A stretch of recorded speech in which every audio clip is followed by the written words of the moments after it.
a big welcome to Greece. Welcome to the holy island of Patmos. As some of you already heard, my name is Margarita, Margaret, and Michalis, Michael, is our driver.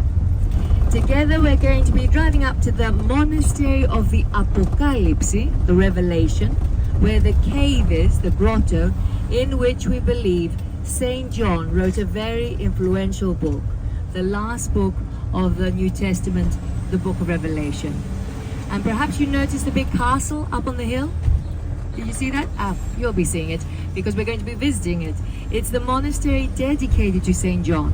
It was founded 1,000 years after Saint John was on the island in the 11th century. So these are the two places that we're going to be visiting. Then we'll be returning down back to the harbor again. There's a takeaway lunch that is being prepared for you. And then 1:45, so 12:45, we have to be back at the customs to pass again the passport control because your boat will be, well, it's aiming to depart at 1 o'clock. So Patmos, because of its religious importance, has been called the Jerusalem of the Aegean. It's one of a complex of Greek islands in the southeast of the Aegean called the Dodekanissa, which means 12 islands.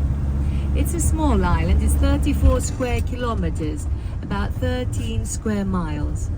3,000 people live here all year round, and they live in 3 villages, Skala, Chora, and Kambos. These are actually common names for villages on Greek islands. Skala is the harbour, which we're about to leave. In a moment you'll be able to see it on your right. This is the largest of the 3 villages.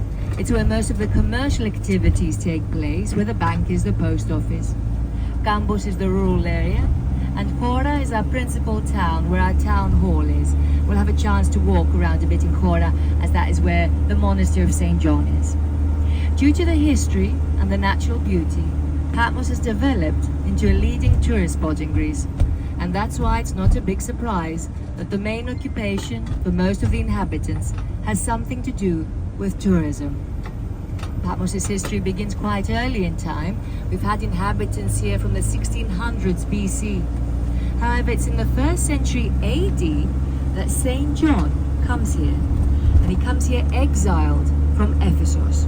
I believe you already went to Ephesus? Impressive archaeological site, isn't it? And it's great to combine the story of Ephesus and Patmos. The common thread, of course, is John. Now, Paul was the founder of the church in Ephesus, but in the year 95, John is in Ephesus. He's teaching there. But the Romans have changed their attitude now. In the beginning, they were quite relaxed. You could believe in anything you wanted. But as the empire began to become bigger and bigger, they had to find a way to control all those different people living around the Roman lake of the Mediterranean, and they found a way to enforce the same religion on everyone, the worship of the emperor as God. Christians, among the others, didn't agree with this, and the Romans saw this refusal as rebellion. So persecutions began. Christianity became an illegal religion. And it's in the year 95, as we said, that St. John is exiled from Ephesus by the Roman Emperor Domitian. We'll talk more about St. John and the book of Revelation as we've just arrived at our first stop.